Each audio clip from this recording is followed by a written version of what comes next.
প্রয়োজনে জেলে যাবেন, প্রয়োজনে ফাঁসির মঞ্চে দাঁড়াবেন।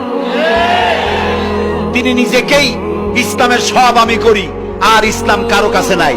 যারা ইসলাম করলো 70-80 বছর ধরে, রাজনীতির পথ দেখালো, তারা ইসলামের দল না, ওনারটাই ইসলামের দল।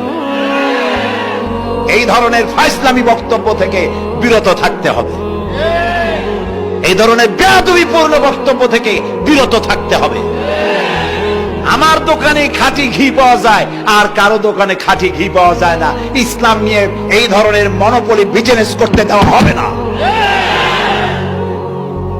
প্রিয় ভাই সব, আমরা পীর সাহেবদের চিনি। পীর ছিলেন শাহজালাল রহমতুল্লাহ আলাইহি। সুবহানাল্লাহ। যুদ্ধ করা লাগে না, আজান দিয়েছেন, মূর্তির মাথা ভাঙ্গা চুর চুর হয়ে পড়ে গিয়েছে। গৌর গোবিন্দ পলায়া কুল পায় নাই। লোকেরা যায় তার মাজারে গিয়ে গজাল মাছ জিয়ারত করে আসে, কিন্তু তরবারিটা দেখে আসে না। দোধারি তরবারি এখনো আছে। সুবহানাল্লাহ বলেন। পীর ছিলেন হযরতে বাহাউদ্দিন নকশবন্দি, মুজাদ্দিদ আল ফিসানি রহমতুল্লাহ আলাইহি, বড় পীর আব্দুল কাদের জিলানী রহমতুল্লাহ আলাইহি, খাজা মুঈনুদ্দিন চিশতি রহমতুল্লাহ আলাইহি, শাহজাহান আলী রহমতুল্লাহ আলাইহি। কত ওলিউল্লাহর মাজার দিয়ে আমার দেশ ভরা। আলহামদুলিল্লাহ কর। আলহামদুলিল্লাহ। এরা একদিকে মানুষকে মুরিদ বানায়া মুরিদের টাকা দিয়ে নিজেদের পকেট ভরেন নাই। ওনারা এরকম করতেন না, এইরকম করতেন।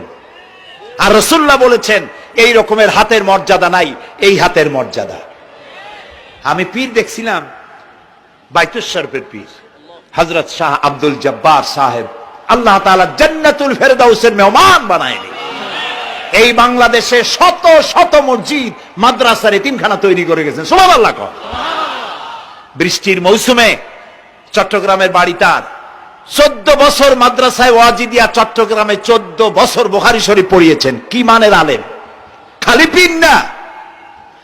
মুরিদরা যত টাকা দিত, এই টাকা দিয়ে বড় বড় মাদ্রাসা মসজিদ করেছেন। আর বৃষ্টির সময় সাথী সঙ্গী নিয়ে বস্তি এলাকায় যেতেন, পলিথিন দিয়া ছাওয়া, বাচ্চা আর তার স্বামী নিয়ে কাতরায় এক কোনায় বসে আছে, খাবার নাই, চাউল নাই, অসুস্থ, তাদের চাউল দিয়ে আসতেন, তাদের রান্না করার শাকসবজি দিয়ে আসতেন, ওষুধ দিয়ে আসতেন, হাড়ি পাতিল দিয়ে আসতেন।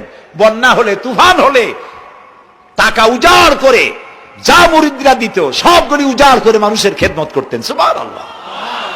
কাজী যারা জামায় অনেকগুলো পকেট সমানে নিতে থাকে আর ভরতে থাকে এইভাবে করে, এই ব্যবসায়ীদেরকে পরিত্যাগ করতে হবে। পীর হচ্ছে ওই সমস্ত লোক যারা নাকি ধর্মের নামে ব্যবসা করে না, বরং আল্লাহর দ্বীনকে প্রতিষ্ঠা করার জন্য কথা বলে। প্রিয় ভাই সব, আমাদের জেহেন সাফ করতে হবে, পরিষ্কার করে বুঝতে হবে আমার ভালো আমার মন্দ কে করতে পারেন? আল্লাহ। সম্রাট শাহজাহান নাম শুনেছেন? কোথার বাদশা বলেন? দিল্লির সম্রাট। সম্রাট শাহজাহান পৃথিবী জোড়া নাম তার। কবি বলছেন, শাহনে জাহাं को जिन्हें फख्र से देते थे बाज, वाज कब्र में है सूरह अलहम्दु की मोहताज।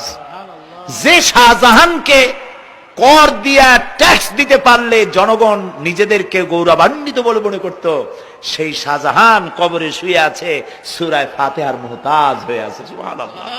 যদি কেউ আমার কবরের কাছ থেকে হেঁটে যাইতো আর একটু সূরা ইখলাস পড়ে সব রেসানি করতো, আমি কিছু পাইতাম। আহারে, এই এতিম ফকির হয়ে শুয়ে আছে।